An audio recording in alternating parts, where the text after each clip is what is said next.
We had our first day at an actual hospital.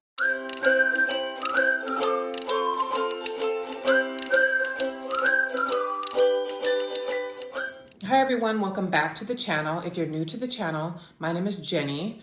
I'm a 43-year-old LVN. I've been an LVN for 10 years and I'm currently attending an ADN community college program and I'm in my first semester. I'm also a mother of 3 and a grandmother of 1.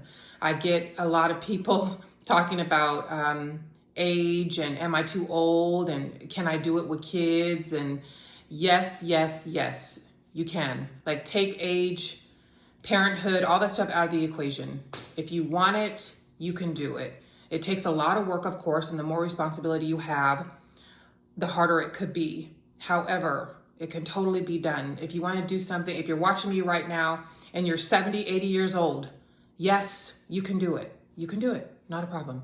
Anyway, welcome to my TED Talk. Okay, guys, I think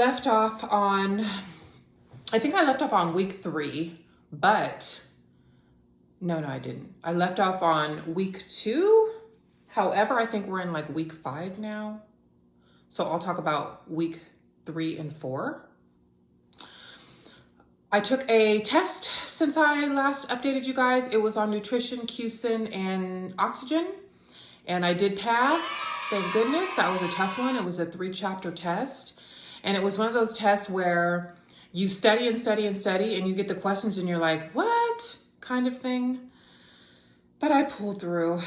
I hate those kinds of tests, guys. Sometimes I don't know where these questions come from, but it's neither here nor there. It's over now. We also got signed off on putting oxygen on a patient, so the different mask that you use and the nasal cannula. She checked us off on that. We also had our first hospital clinical. We didn't do any patient care. We just did orientation to the hospital, which made for a long day because we went in the med room, the linen room. We took vitals on each other with the hospital machine. We did glucose checks. We met a lot of the staff, a lot of the nurses. We took a tour all around the hospital. We found out where we're gonna meet in the morning, where we're gonna have post-conference. We went over the schedule.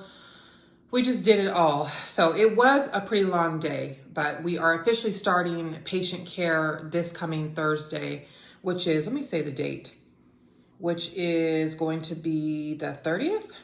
Yes, will be our first official 12-hour shift at a hospital. Our clinicals are 1 day a week at the hospital from 7 to 7. We also have, since we have to do 17 hours of clinical per week, we do the other 5 hours at the campus on Tuesdays. Yeah, so we did that and everything is fine. It's still going well. Today, as you can see, I'm ready to go to school right now. What time is it? Okay. Today we are taking our test on safety and hygiene. And we're also going to get checked off on NG tubes. So that will be interesting. But that's it. That's kind of my short update. No big surprises yet. Everything is just going really well. I'm getting better at balancing work and kids and school. It's still hard. It's still a struggle. It probably always will be a struggle for me, this entire program, but I'm doing the best I can. And I have a good support system too. I guess I forgot to mention that before. It's very important to have a good support system. For people that do it 100% on their own, I salute you. You are amazing. I don't even know how you're doing it because I'm very lucky to have my oldest daughter that helps me with the kids. And then my husband, obviously, who fills in and does everything I can't do. A good support system for me is, I couldn't do it without them, seriously. But how are you guys doing? How's your program going? If you're in your prereq phase, what class are you taking? How many more do you have to go? And for my people that are almost about to graduate, I'm so jealous. I'm so jealous. But that's it. That's my really, really short update. I will talk about how I study. I told you guys before, I really don't have a study routine because my kids are pretty much unpredictable, so I study whenever I can. But I never really talked about what I do as far as my study process. So I'll talk about that soon. I gotta get going because I'm gonna start class here in a minute and I wanna study a little bit before class starts. Thank you all for watching very, very much, and I'll see you soon. Bye.